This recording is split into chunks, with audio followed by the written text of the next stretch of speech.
మీ ఇంట్లో ఈ చెట్లను నాటండి. వైద్యుల వద్దకి అస్సలు వెళ్ళనవసరం లేదు. భారతీయ సంస్కృతిలో రుద్రాక్ష మొక్కకు ప్రత్యేక స్థానం ఉంది. ఈ మొక్కకు మతపరమైన ప్రాముఖ్యతతో పాటు ఔషధ ప్రాముఖ్యత కూడా ఉంది.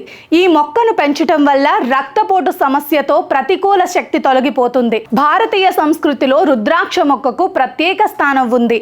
అరటి చెట్టుకు మతపరమైన ప్రాముఖ్యతతో పాటు ఔషధ ప్రాముఖ్యత కూడా ఉంది. ఈ చెట్టు పొటాషియం, ఫైబర్, యాంటీ ఆక్సిడెంట్లకు మంచి మూలం. అలాగే గుండెను ఆరోగ్యంగా ఉంచేందుకు ఈ చెట్టు ఎంతో మేలు చేస్తుంది. కొబ్బరి మొక్క ఆరోగ్యానికి కూడా చాలా ఉపయోగపడుతుంది. ఈ మొక్క జీర్ణ వ్యవస్థను బలోపేతం చేసే లక్షణాలను కలిగి ఉంది. అలాగే కొబ్బరికాయ మెదడును ఉత్తేజపరుస్తుంది.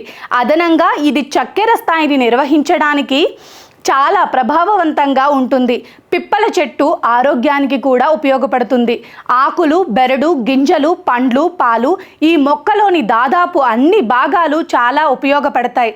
శ్వాసకోశ వ్యాధి రోగులకు ఇది పంటి నొప్పి, జలుబు, దగ్గు, దురద వంటి సమస్యల నుండి ఉపశమనాన్ని అందిస్తుంది.